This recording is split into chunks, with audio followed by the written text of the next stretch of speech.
Praktikovanie nepripútanosti. Praktikovanie nepripútanosti predpokladá, že odložíme role, ktorým sme uverili, a nálepky, ktorými sme sami seba označili. Aj keď by naše nové príbehy mohli byť oveľa zaujímavejšie a plodnejšie než tie staré, cieľom je prestať sa identifikovať s akýmkoľvek scenárom. Začneme sa obracať sami k sebe.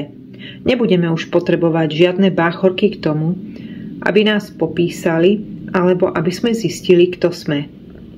Dokonca pre nás prestanú platiť aj archetypálne povesti o bohyniach a bohoch, lebo koniec koncov aj tieto legendy sú tragické. Ako náhle strasieme všetky svoje príbehy s ich obmedzujúcimi rolami a identitami, ktoré nás držia v zajatí, staneme sa sami sebe záhadou na ceste praktikovania nepripútanosti.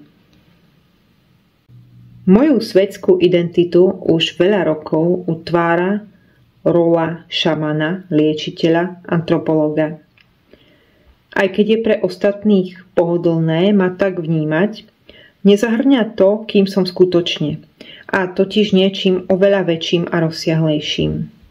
Ako Walt Whitman napísal, protirečím si? Dobre teda, tak si protirečím. Som obrovský a nosím v sebe zástupy. Pred pár rokmi som začal lipnúť na portréte, ktorým som sa vyobrazil v skorších knihách, a totiž persone výskumníka. Noviny The New York Times ma v recenzii označili za Indiana Jonesa antropológie. Identifikoval som sa s touto postavou natoľko, až sa stala veľmi obmedzujúca a plochá. Po 40-ke už stereotypná rola mladého antropológa pôsobila veľmi smiešne a tá moja časť, ktorá žila štýlom drsného dobrodruha, sa skrátka unavila. Ako náhle som odmietol sa s ňou naďalej identifikovať, dokázal som sa otvoriť aj ďalším svojim stránkam.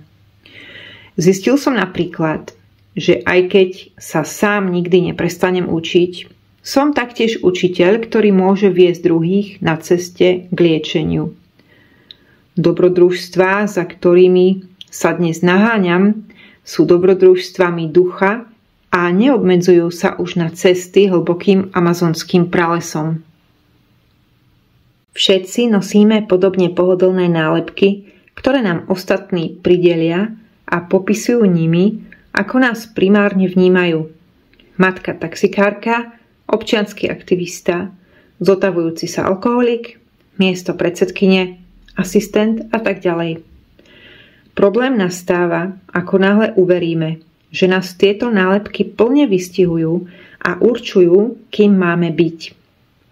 Predstavujeme si, že aby sme mohli byť ako Indiana Jones, musíme nasledovať určitý súbor záujmov, presvedčení a jednaní.